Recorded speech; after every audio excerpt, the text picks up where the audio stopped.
And writing is a place, especially nowadays, where you can publish your own work. You don't have to wait for the cultural gatekeepers to tell you that this is good enough to be published.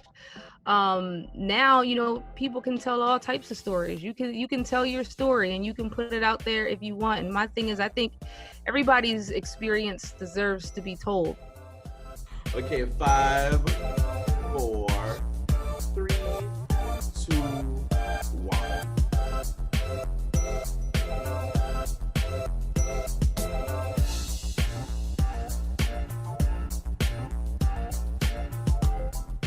Hi everyone, I'm Krylios, Team Rayceen Productions MC and producer. And today, as usual, joining me is the legendary Rayceen Pendarvis. Hey Rayceen. How are you, my love? And greetings and salutations to all. We are here with our wonderful guests, and we're going to have you introduce yourself. So my name is Dr. Sheena Howard. I'm an associate professor at Rider University in the Department of Communication and Journalism. I'm an author, educator, and image activist, and I do work in media representation and comic scholarship. Okay, so listen, I read up on you before this interview, and I am so impressed. I am so impressed by everything that you have done, because honestly, truly, a career like yours is one I would live to have. I did communications at Howard as well. I've been, all the work that I do currently and all the things I'm interested in is all the things that you've done. When it comes to race and when it comes to media and comics. Tell me about comics. Tell me about comics. How did you get into that? So when I was at Howard University, I was there doing my PhD. And I was really young. I was 23. So I didn't really have an idea of what I wanted to write my dissertation on. But at the time, I was reading the Boondocks comic strip, which was socially relevant, witty, fun. And so I wanted to do something relating to African Americans and representation. So I decided to write my dissertation on African American communication dynamics and gender aspects in the Boondocks comic strip. And so that was my entry point into studying comics from a critical, historical, cultural lens. I see. That's very interesting. Yeah. And I mean, honestly, comics on a whole, they have influenced so much in our culture, and the Boondocks TV series was great. Tell me, when it comes to, let's even hone in more on comics now. I just want to pick your brain about this. I guess the rising proliferation now of Black comic superheroes and what that means in today's date. What are your views on that? So I like to study comics from a couple of different perspectives. One, how we can use it to preserve and document Black history. And also how we can preserve and document Black culture. Because comics have been around before the Civil Rights Movement, through the Civil Rights Movement, commenting on all of the issues that we have experienced in the everyday life of Black people. And that's an area that hasn't sufficiently been documented historically. And so that was really my entry point into comics.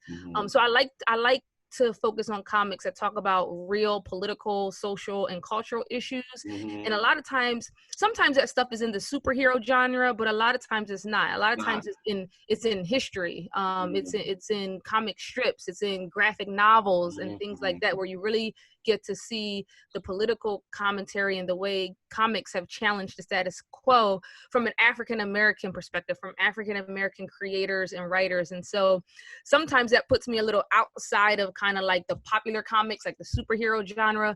But people through my work are starting to see that comics is a really important medium as far as literacy, as far as documenting Black history, and as far as telling the experiences of a lot of different groups that are underrepresented or misrepresented. And what's so amazing about that, it's so funny, because as a child, in my early youth, very early, up until, I don't remember there ever being any Black comics. There were none coming up. So I had none. I mean, later, as I became an adult, it became like that Black Panther, Storm, but it was so very few.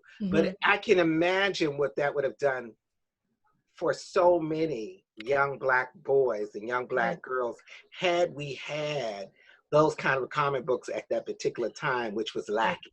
Yeah, that's a really good point. I sign all of my books with the same thing. I write, don't let your reality limit your imagination. And to me, that is what comics are all about, right? If you're a kid living a tough life, right? You want certain things, but all you see are like, these four corners of the intersection that you live in. Comics can be a great place for Black imagination and what you can do and what you can be, and just a place to escape and imagine, the world that you would like to live in, or the circumstances that you would like to live in, even if in material life those things are not what you're living in at the current moment. Where are you from, by the way? Philadelphia. I see. I was just listening to your accent and trying to place it.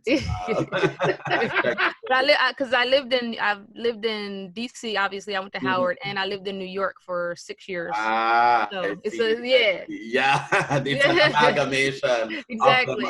So tell me about how you're handling this pandemic, especially as an educator. What is that like?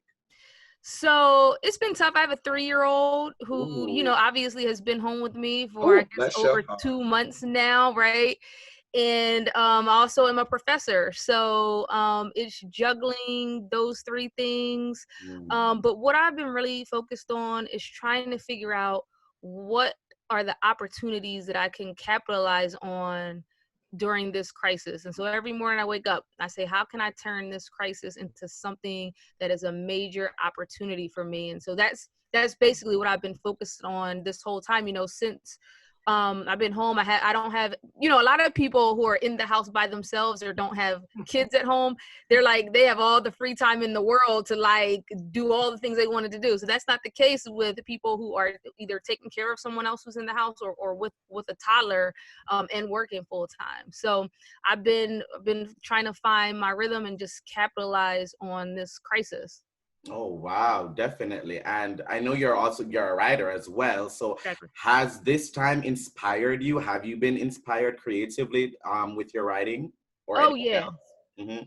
Yeah. I'm trying, I did the first few weeks, I did go through a few weeks of just like being sad, like, I don't have the time to write, there's no face-to-face contact. The speaking engagements that I would be doing are all canceled.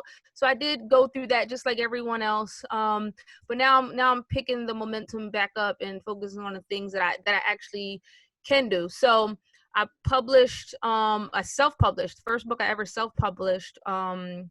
It's called Nina's Whisper. I published it in April. April was always planned to be the release date. And when the crisis hit, I thought about not releasing it because I couldn't do my book tours. I couldn't do Black Gay Pride down in DC and all those things. But, something inside was saying, no, now is the time to release this book. And this book, the world needs this book. And no matter what's happening, it is written that this book is needed right now. Yes. And it's going to be an opportunity somehow, some way, even through this crisis. So I released my book. I did what I could do as far as marketing and doing, Zoom interviews and stuff like that. And so it ended up going #1 on Amazon in the drama and play category. So that's pretty good for a self-published book the first week that it was launched. So yeah. Wow. That's amazing. Yeah, I mean, that kudos to you. Thank you. Honey, that speaks volume. Yeah. And I talk about the importance of reading. I think about, as a youngster, my mother instilled reading in me more than anyone. In school, I hated it. Couldn't stand reading. I hated it. It was not my thing. I love to speak, of course. Right. But I found my passion for reading, and I remember sitting with my mother and she had given me, I Don't Know Why the Cage Birds Sing. And I was, grown, Right. She said, well, let's talk about this book. And we talked about it. And oh my God,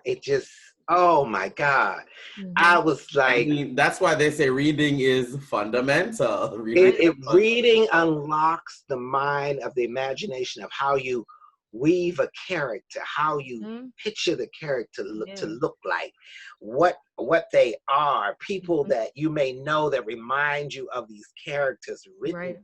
And as a writer, you know, that's so amazing when you can grasp all parts of your life and create characters and make them a fabric of the reader's life. Right. Right. And writing is a place, especially nowadays, where you can publish your own work. You don't have to wait for the cultural gatekeepers to tell you that this is good enough to be published.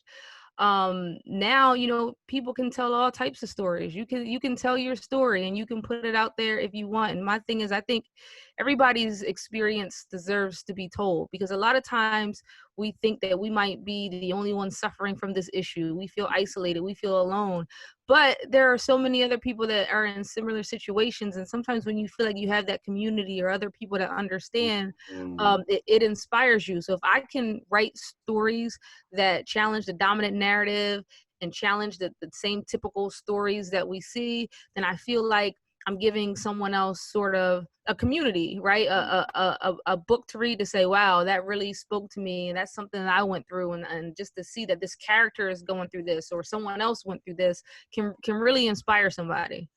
And as an author, a writer, a professor, a mother, you know, there's so many things. And one thing really reached out, how you talk about different things. You talk about domestic violence, which a lot of people are very silent in. And I was reading your you know, the stories surrounding that, and I think, you know, and I guess it made me think about so many people are so silent and don't speak about that. That's just it's powerful.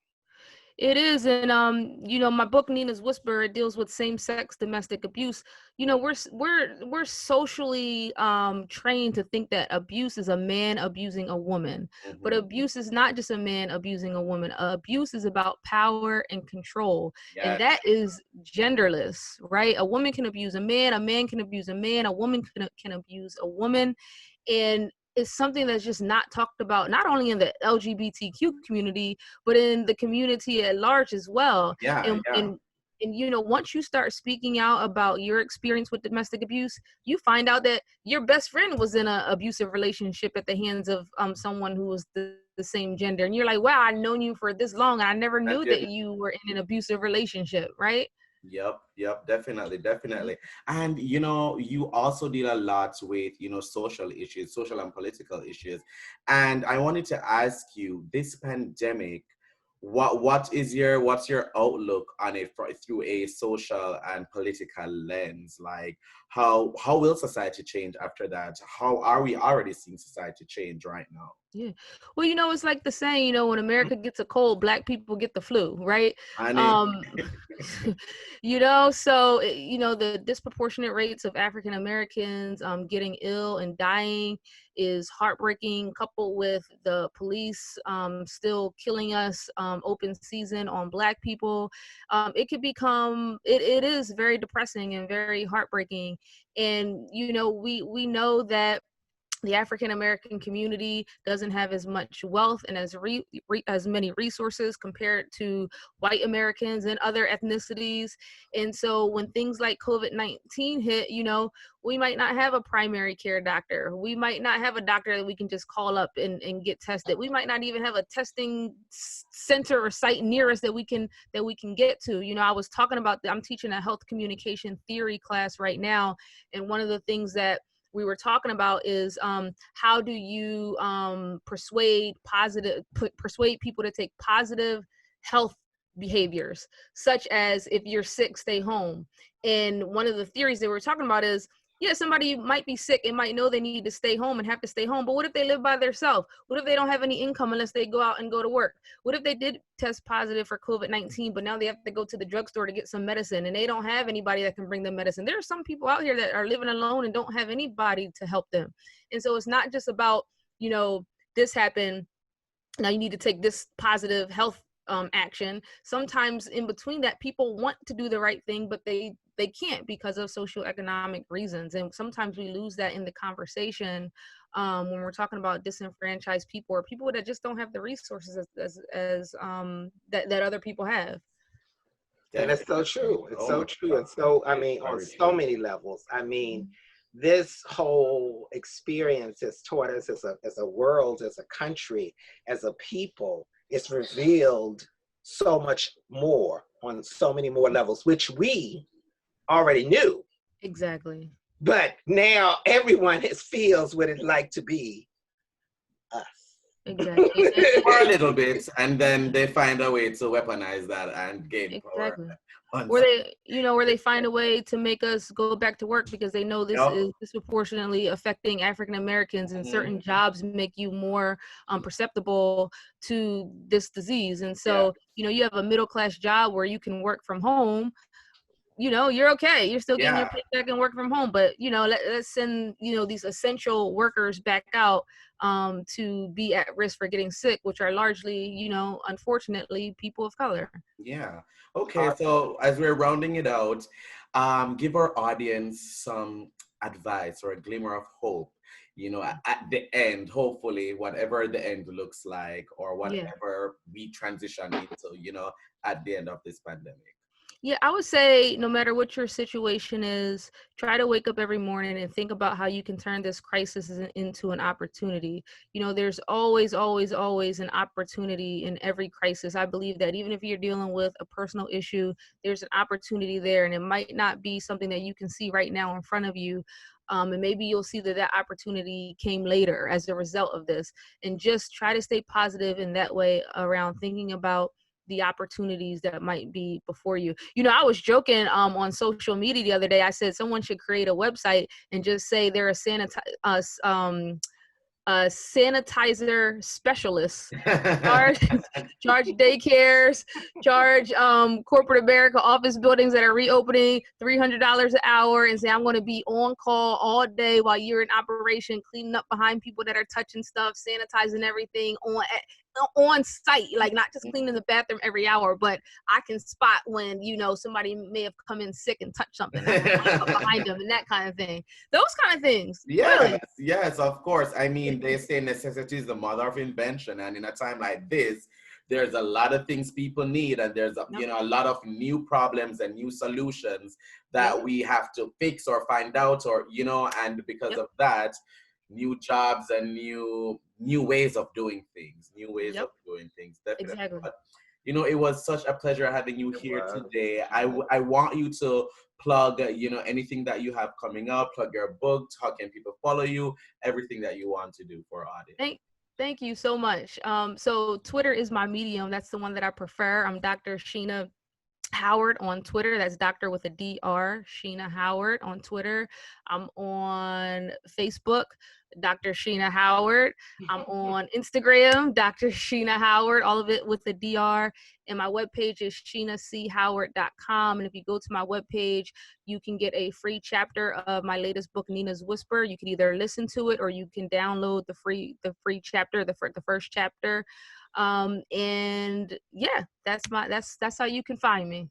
Thank you so much. Rayceen, take us out. And most of all, to everyone watching, thank you for being a part of this wonderful experience.